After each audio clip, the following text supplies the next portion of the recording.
Good morning, everyone. We're reading in Book 1, the Book of Beginnings, Canto 4, The Secret Knowledge.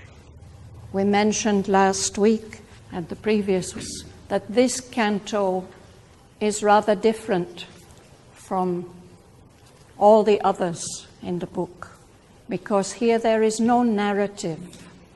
This has nothing to do with the developing narrative of Aswapati and Savitri and Shraddhavan. In this canto, Aurobindo is encapsulating for us, as in a kind of Aurobindo Upanishad, the secret knowledge which is the underlying basis of the whole poem.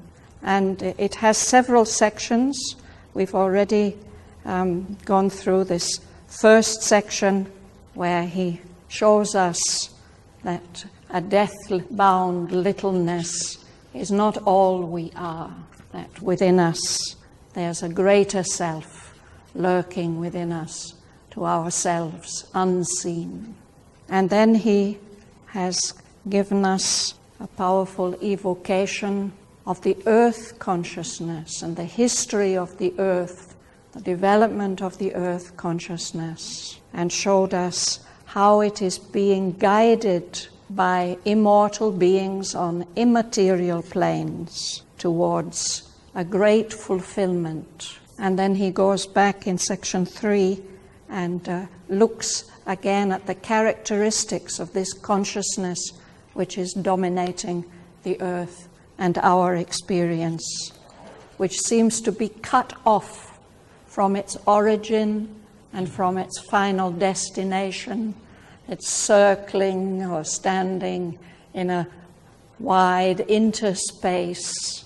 And because we can't connect with our origin and our destiny,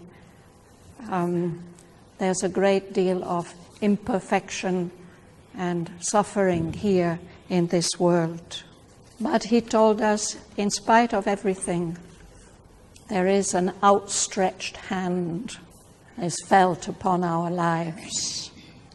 And there's a protection which is keeping our destiny safe for us.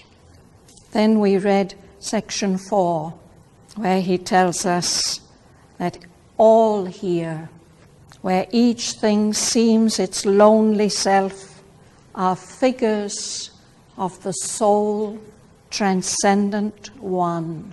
And he evoked the way in which the one has projected out of himself his conscious force, and together they are the two who are one, and they play in many worlds, not only in this one. He moves here as soul, as nature, she. And here on the earth, we are playing their parts. We are the roles of their drama. And we don't know how that drama is going to end. And we don't know what we are going to have to speak and do. She does all that through us. So these two who are one are the secret of all power. The two who are one are the might and right in things. And he characterizes their relationship as a wonderful play of lovers, of a courtier worshipping his empress, ruled by her will. And then we read that the master of existence lurks in us, and he's playing at hide and seek with his own force. In us and in all the forms of this world, these are nature's instrument, but secret God is within them all. And he has put on our mask of imperfection, and he's made this tenement, this physical body, his home. He says this has been done so that we human beings should be able to become equal to the divine measure of the One. This transfiguration is earth's due to heaven. A mutual debt binds man to the Supreme. His nature we must put on as he put ours. We are sons of God and must be even as he. His human portion we must grow divine. Our life is a paradox with God for key. But meanwhile, we don't understand what is going on. To the musing and immobile spirit who is hidden within us, life and himself seem just like a myth, the burden of a long, unmeaning tale, because the key is hidden and kept by the inconscient. Where did we stop? 67? No. 64, so I've gone ahead, haven't I? It's page 64, yes. This is this relationship between the Lord and the Mother. We read to line 65, which the passage describes how she, nature, has made this whole world that we live in. So we'll read on from there. Line 66, her empire, 67, her empire in the cosmos she has built. Hmm? Sorry?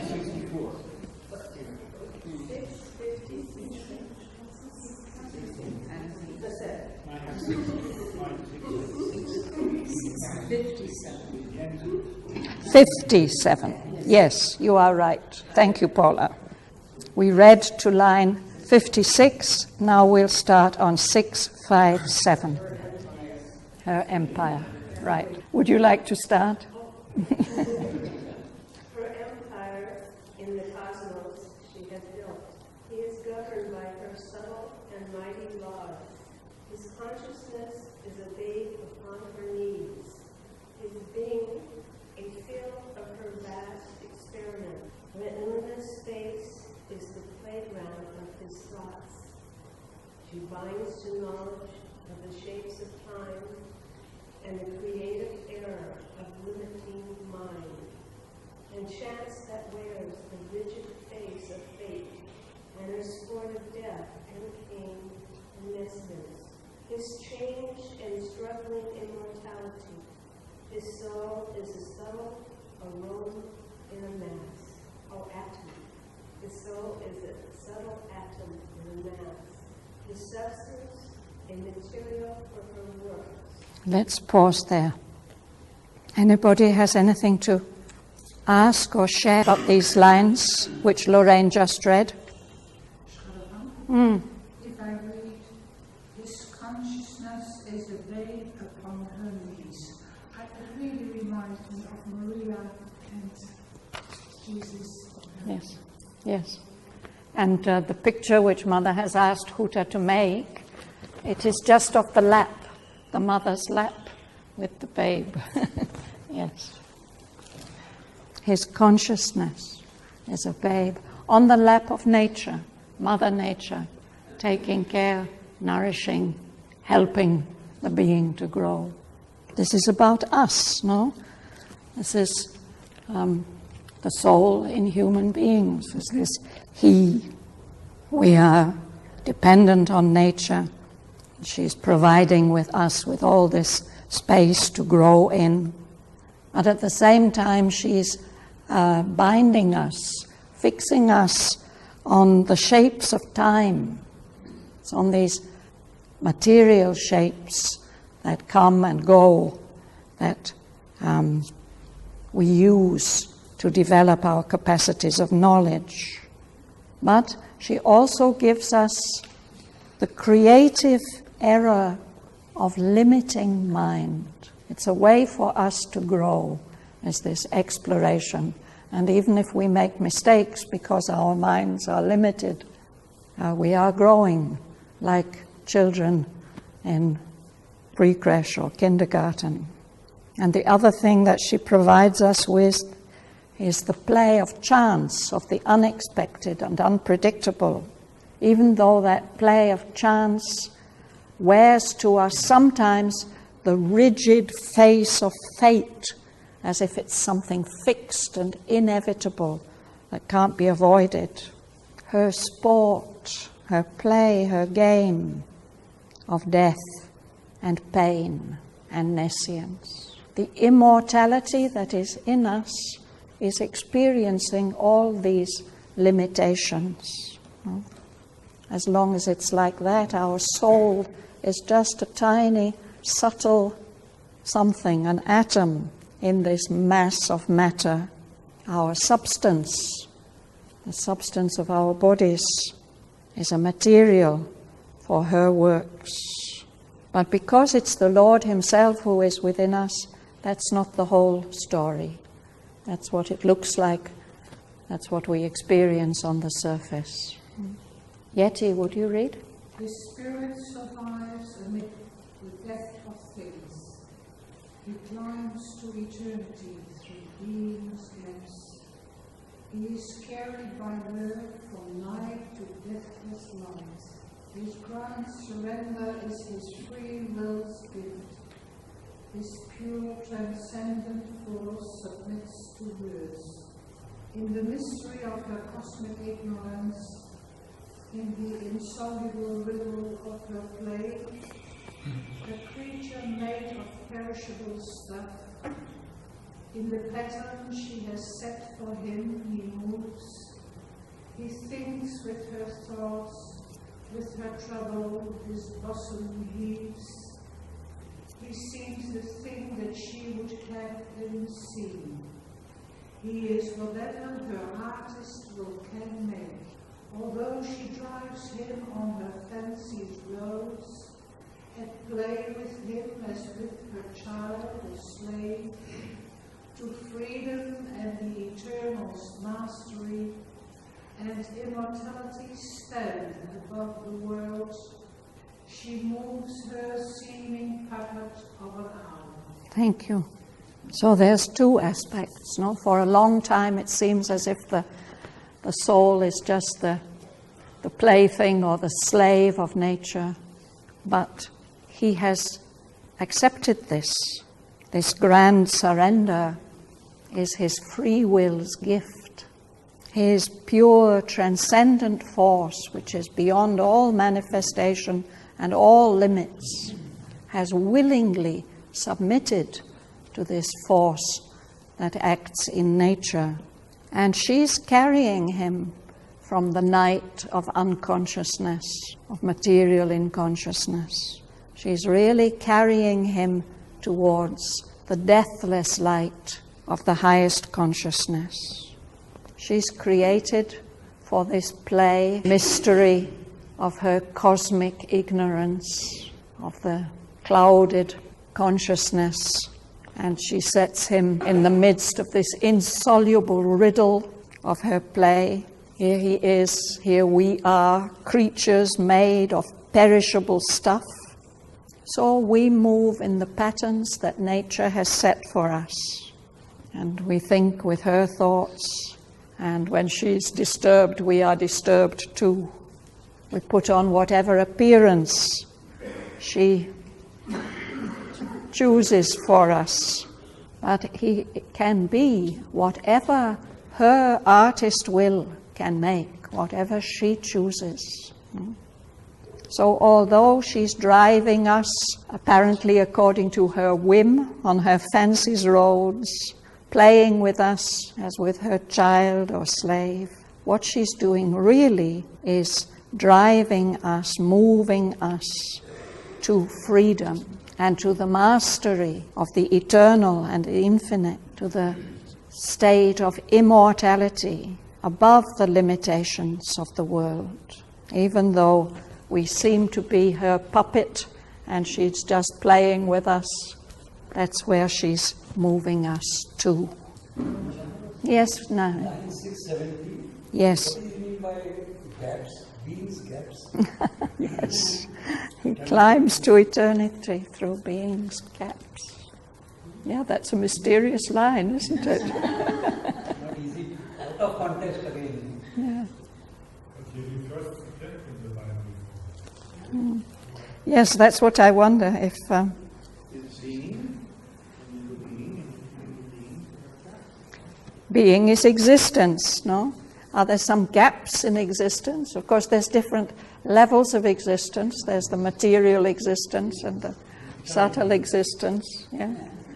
But this eternity is, of course, the support of all existence.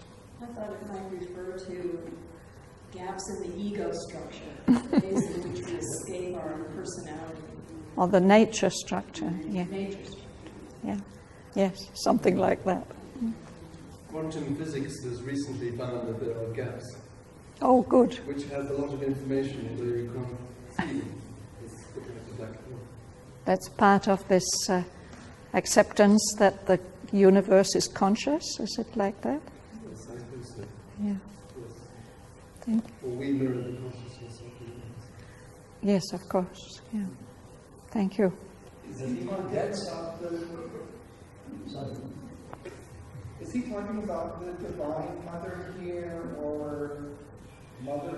What is so nice is that he's talking about it all at the same time. No, it's the one, the conscious force that he emanates. He moves here as soul and as nature she, and then here when he's on earth playing her parts, then he's the soul subject to nature. No? Subject, of course, it's the supreme conscious force, but she puts on this appearance of unconscious nature. It's, I think what he's trying to make us see is the oneness of all this. Where is the Lord? Everywhere. That's why it's strange to think about the gaps. No? Are there some gaps where he isn't? Maybe it is the existence and the manifestation that has gaps, and that's where we move through towards eternity. That's simple deaths, like the terrestrial existence, and there are gaps like death, and then it escapes to some other place. To another state, yes. What did you want to say, Patty? I'm thinking he gives us hints in the previous line and the succeeding line. He speaks of the death of things and then night. So, in other words, it's a bad time, I guess. When maybe you feel like you're finished or something. And that's when you're moving towards eternity. You have to grope out to the supreme in order to survive. Yes, I think there are moments like that. Yes. So, shall we go on? Yeah, Patty.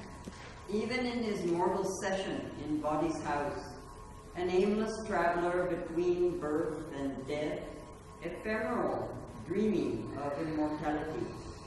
To reign she spurs him. He takes up her powers.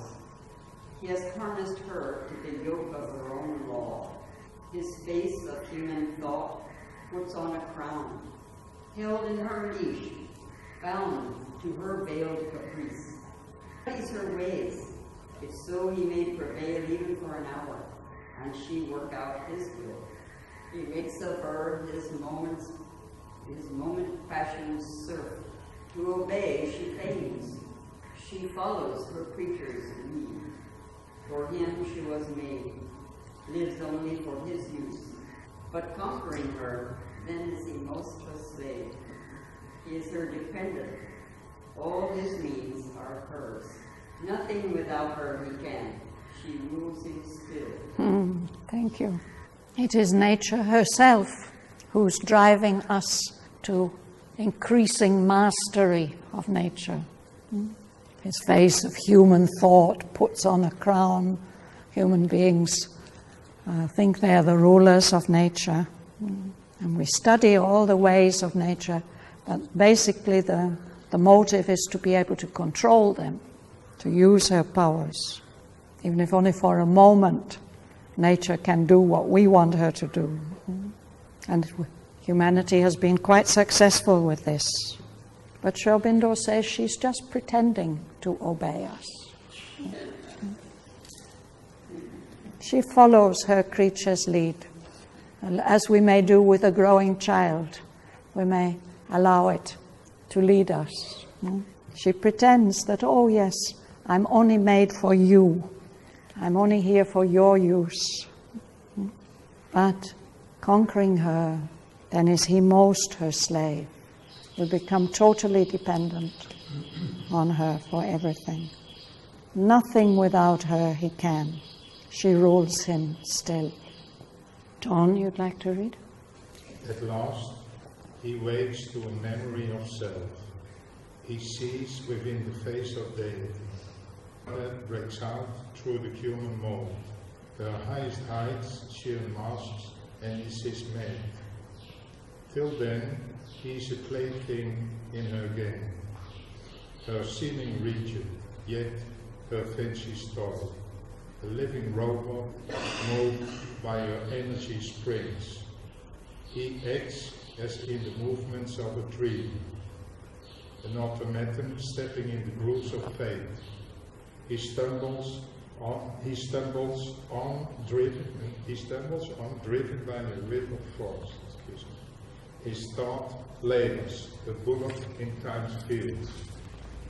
His will, he thinks his own, is shaped in her force, obedient to world nature's dumb control, driven by his own formidable power, his chosen partner in a titan game. Her will, he has made the master of his fate. Her whim, the dispenser of his pleasure and pain. He has sold himself into her regal power, for any blow or boon that she may choose. Even in what is suffering to our sense, he feels the sweetness of her mastering touch. In all experience meets her blissful hands. On his heart he bears the happiness of her tread, and the surprise of her arrival's joy in each event and every moment's chance. All she can do is marvelous in his sight. He revels in her, a swimmer in her sea, a tireless amateur of her world delight. He rejoices in her every thought and act, and gives consent to all that she can wish. Whatever she desires, the spirit, the innumerable one, he has left behind his lone eternity. He is an endless birth in endless time, her finite multitude in an infinite space. At last, the human being, the soul in the human being wakes up to a memory of self and sees within the face of deity, the divine being within. And then the Godhead, the divine being within, breaks out through this mold of humanity. But until then, the human being is just a plaything in nature's game. He may seem to be her ruler, at least her regent, but she just plays with us, living robots, moved by her energy spring. Even our will, we feel and think that we have free will, no?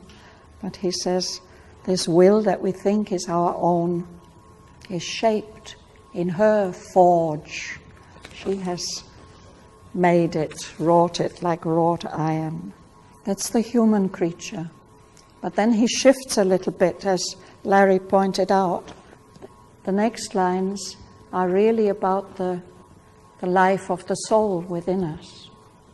He's accepted to be driven by his own formidable power. He's given all the power to her. We read, that he's left to her the cosmic management. She's put her in charge.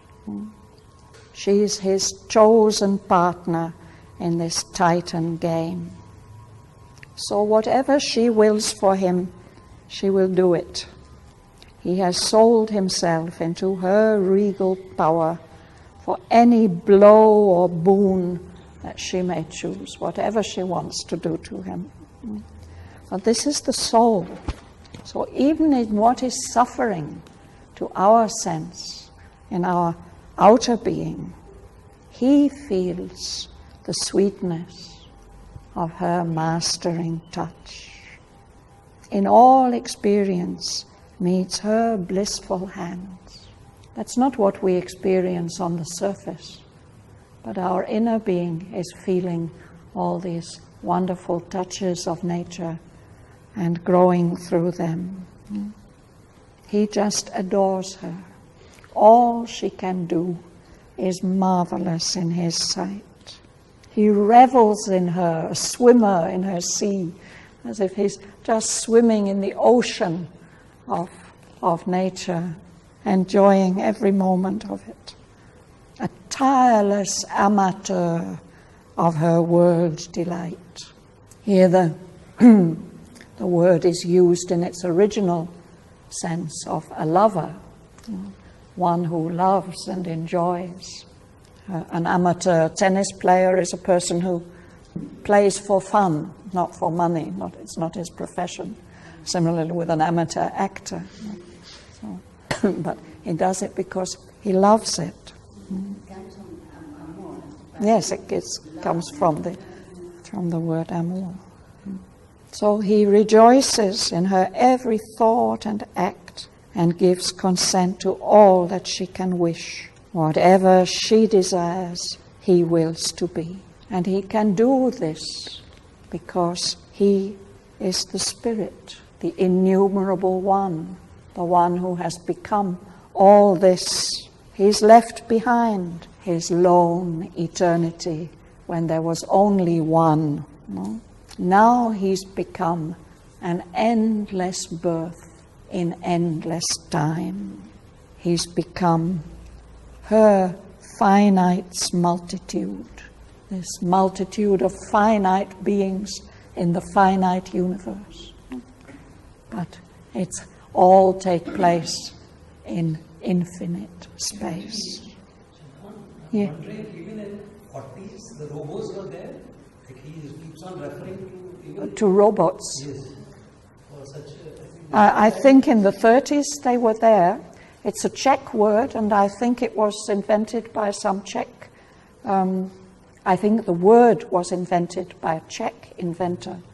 But automatons, clockwork tools, toys, and machines had been in existence for quite a long time. But I think this word, it's Karl Čapek, who has coined this word. And he thought of making an artificial human being, perhaps in the 20s or 30s. So these lines Aurobindo seems to have been writing in the 1930s. Yeah, one question. The number 689. He takes up her power. He takes up her power. He takes the power.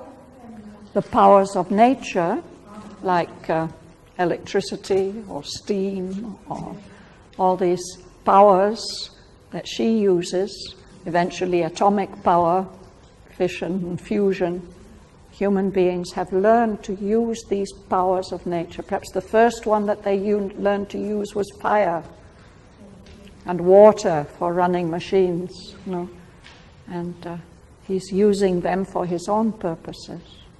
But it's the nature. Of course. Yeah. They are her powers. Yeah. But for example, when mother, when Aurobindo tell mother, when mother you have a power with God over mind, and Aurobindo tell about in agenda was described to Savitri, the relation with God, and she tell to Aurobindo, and Aurobindo tell you every you are very, very magic, but it's not this work. It's the power of over mind. over mind, Yes. but not the power of nature. No, I think he said, this is not what we want. We don't want a new religion. You will be so powerful, everybody will bow down before you, you will be able to do anything. But he said, that is not what we want. And so then she went and dissolved that whole... Yes, right. But coming in my mind, alors I want some explanation. Yes, because what Sri Aurobindo is aiming for is a transformation of material nature and of the material world. So this imposed power from the overmind used to control nature, that was not his idea. He wanted this transformation from within, this development, this evolution of the divine life on earth. He felt that is the divine intention. And forge, for example, the first line, he will, he did, he thinks, his own, his shed, inert forge. The family la forge. Yes, but this is an image here. So it means that we have our human wills, we think we decide, and that we choose, and that we do this by ourselves. But actually, it is nature in us which is determining what we choose.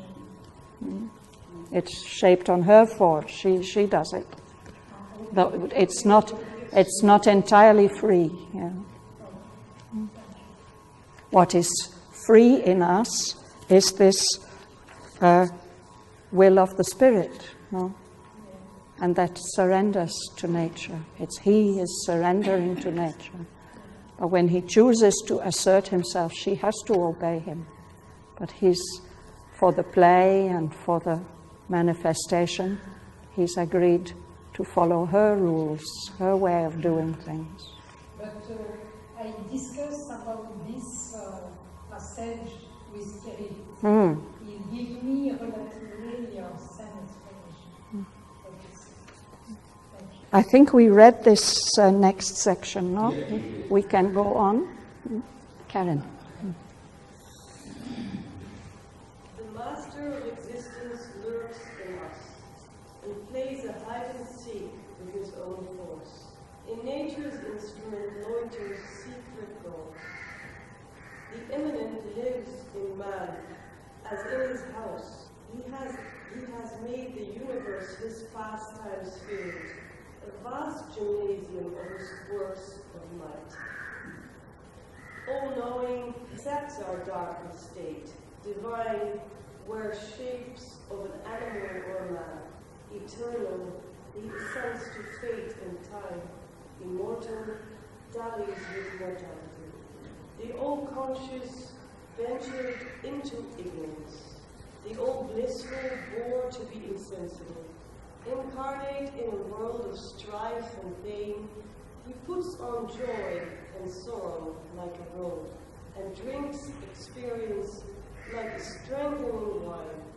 He whose transcendence rules the pregnant vasts, prescient now dwells in our subliminal depths, a luminous individual power alone. Thank you. It's another way of expressing the same truth. The immanent, the divine dwelling within. It's a kind of miracle and a mystery. How the all-conscious has ventured into ignorance. How could he limit his knowledge and put on our ignorance? The all-blissful bore to be insensible, to be unable to feel or sense anything.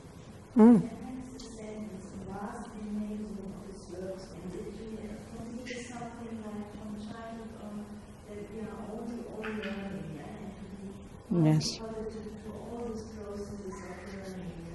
Yes. Yes. Yeah, this word gymnasium has a slightly different sense in English from in German. In German, it's a secondary school, no? high school. Yes. Hmm?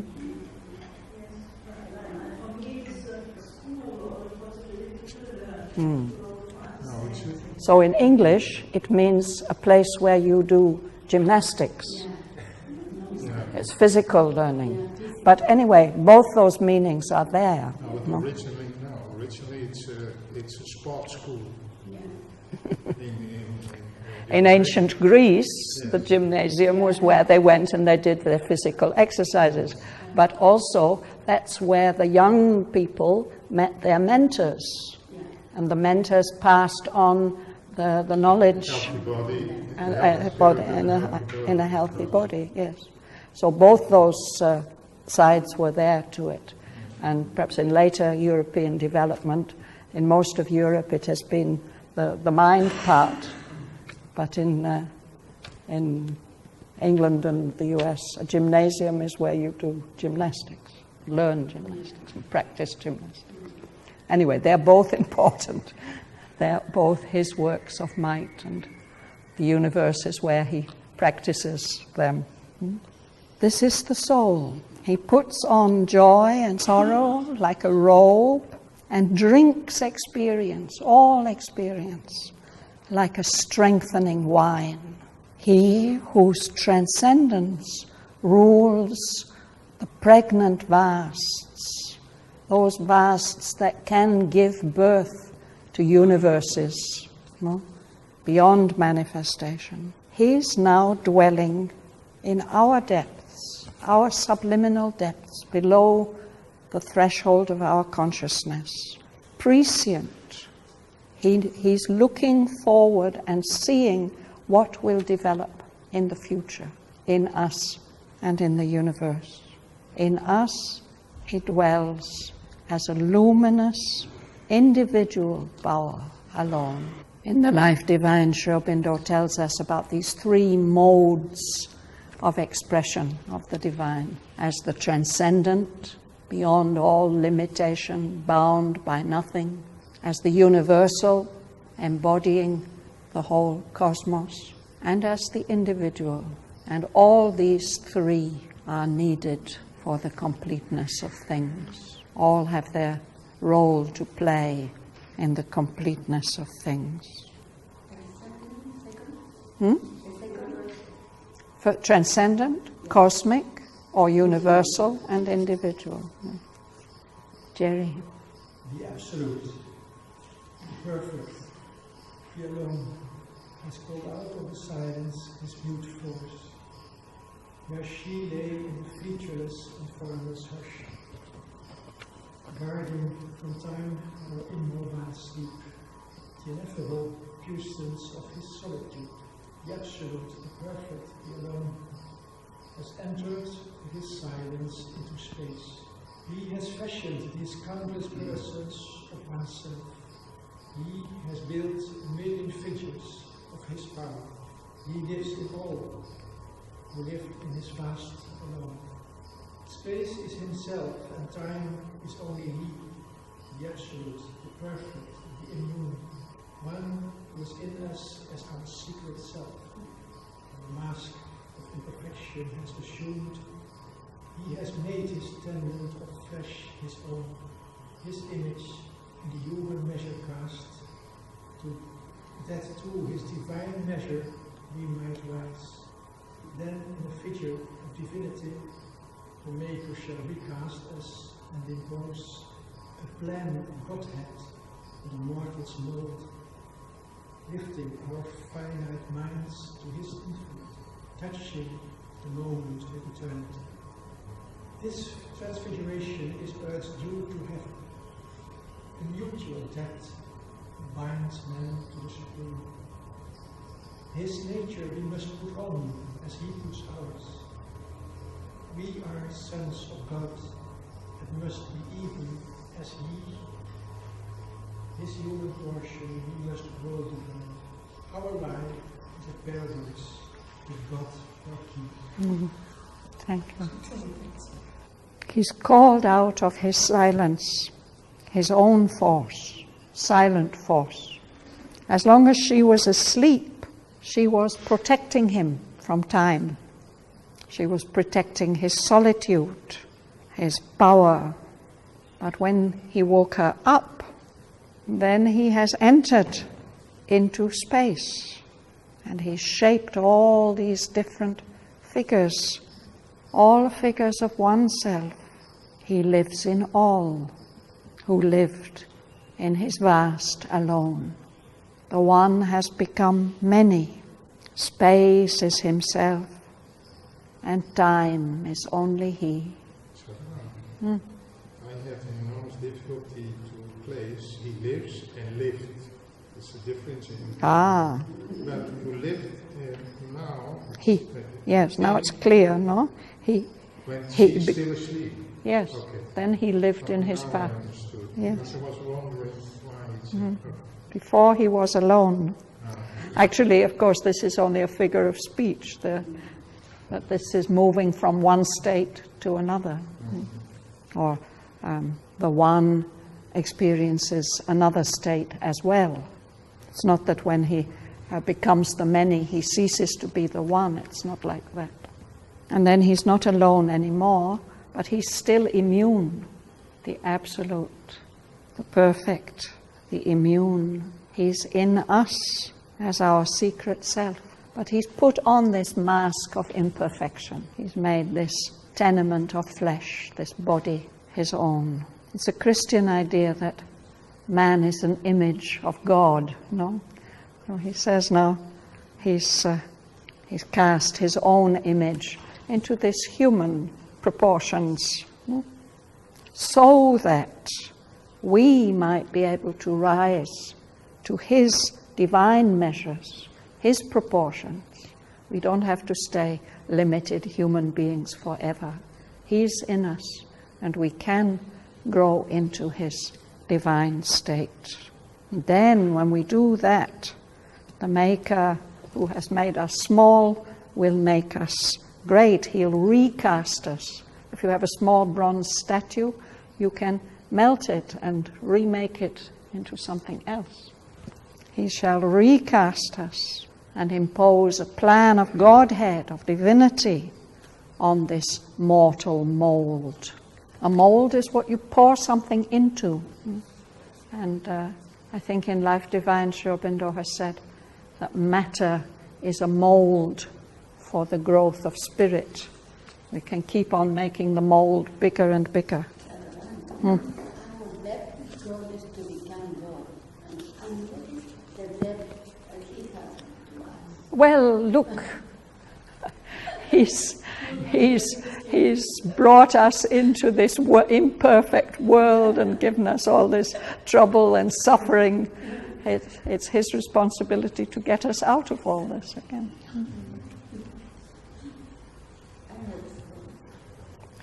And it's our responsibility to express him in the human form. His nature we must put on as he's put ours on. We are sons of God, and we must become like him. We are his human portion, and we must grow divine. That's our mission. That's the mission of humanity. That's the mission of every soul.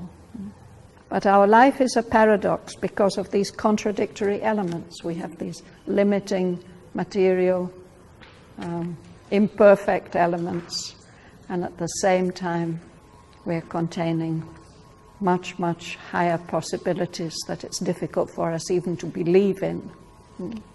If we find God, then we find the key. We can understand this paradox, this riddle. But meanwhile, Naren. But in the meanwhile, all is a shadow cast by the dream, and the music and immobile spirit, life and himself don the aspect of the burden of a long, unmeaning day. For the key is hid by the ancient carrot. The secret God beneath the threshold dwells, in a body obscuring the immortal spirit, a nameless resident, vesting unseen powers with matter's shapes and motives beyond thought, and the hazard of an unguessed consequence, an omnipotent, indiscernible influence. He sits, unfelt by the form in which he lives, and veils his knowledge by the groping mind. A wanderer in a world his thoughts have made, he turns in a chiaroscuro of error and truth to find a wisdom that on high is his. As one forgetting his searches for himself, as if he had lost an inner light he seeks. As a sojourner lingering amid alien scenes, he journeys to a home he knows no more. Thank you.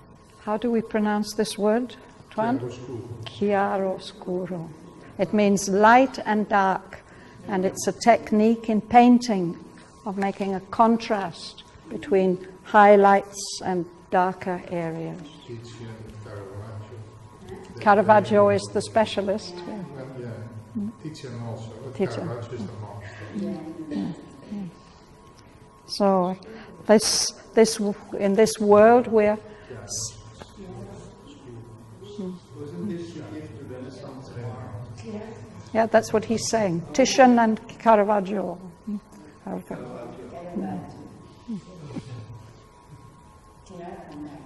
They discovered the way to show volume by using chiaroscuro as the contrast between light and dark.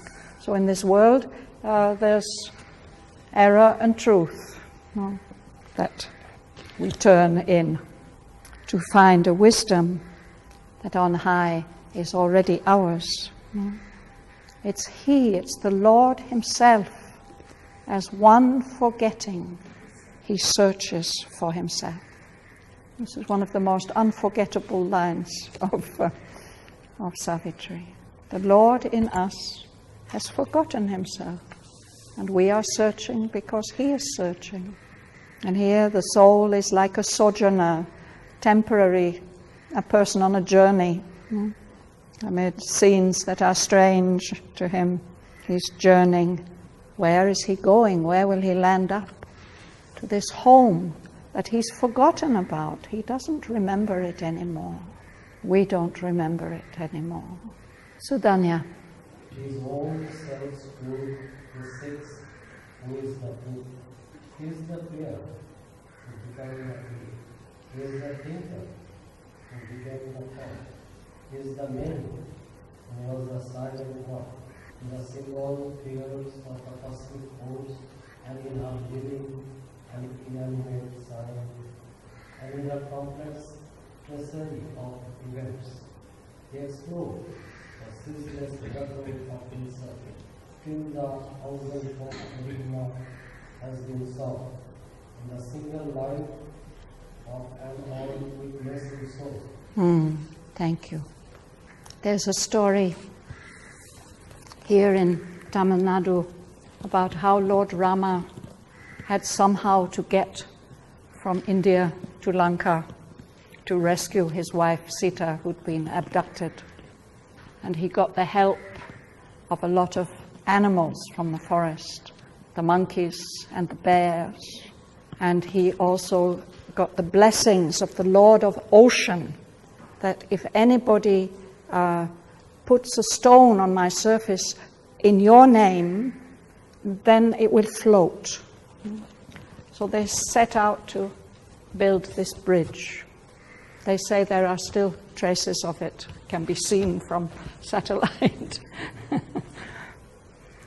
So what was happening was that the bears and the monkeys, they were getting the biggest stones they could carry, and on one stone they would write Ra, and on the other stone they would write Ma, and then the stones would stick together and they would put them on the surface of the sea, and they would float. And like this they were going along and building the bridge.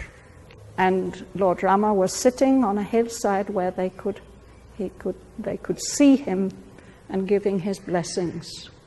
But they were being tripped up all the time by a little squirrel who was running between everybody's feet And finally, Hanuman picked up this little squirrel by the scruff of its neck and carried it to Lord Rama and said, "Look, Lord, you say something to this squirrel. It's bothering us so much." And then Lord Rama took the squirrel in his hand and said, "Why are you troubling these good workers?" And the little squirrel said, "Lord, look, they're building this bridge for you, and I can't carry any stones or anything like that. But I thought that if I can go and roll myself in the sea and then roll in the sand, and then I can shake myself, and the sand will go between the boulders, and it will smooth everything out for them." So then Lord Rama blessed the squirrel. You can still see the lovely stripes on his back. Yes. So, but afterwards,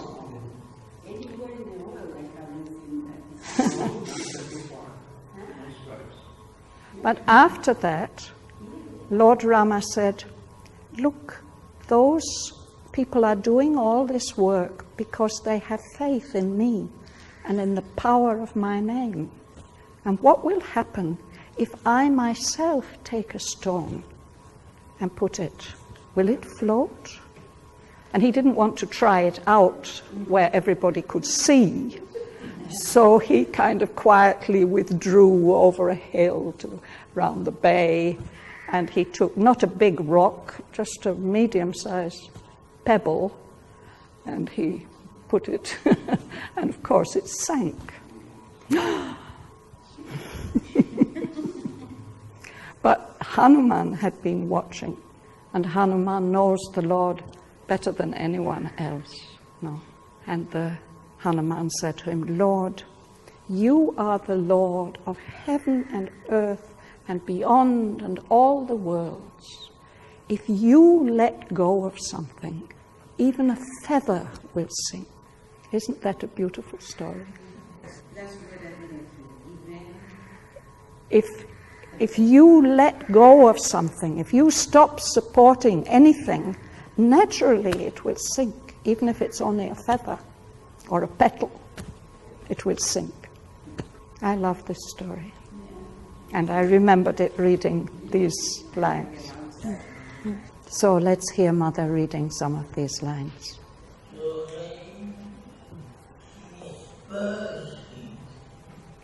He takes up her power.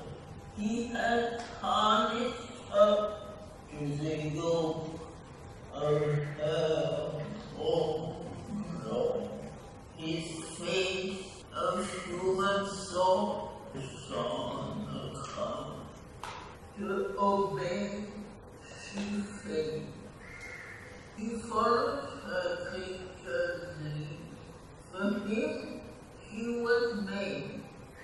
Live only for his youth, but conquering her, then is he most her slave.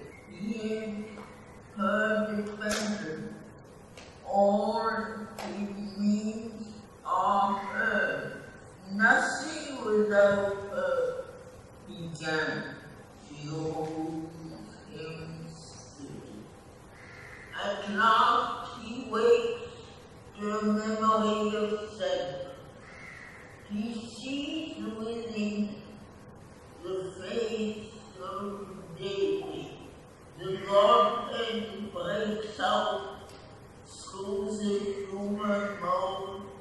Her highest height she unmasked and is in place. Obedient toward nature's dumb control, driven by his own formidable power, his chosen partner in a Titan game. Her will he has made the master of his fate. He revels in her, a swimmer in her sea, a tireless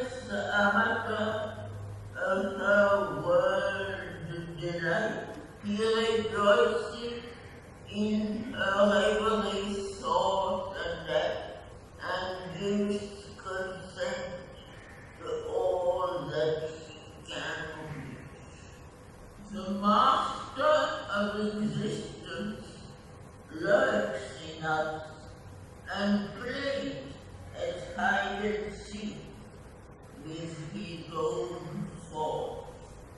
In nature's instrument loiters seeking God. The immanent lives in man as in his house. He has made the universe his pastime free, a vast gymnasium of his works of might. Then, in a figure of divinity, the Maker shall carved us and impose a plan of Godhead on the mortal mode, lifting our finite minds to his infinite, touching the moment with eternity. This transfiguration is earth's due to heaven.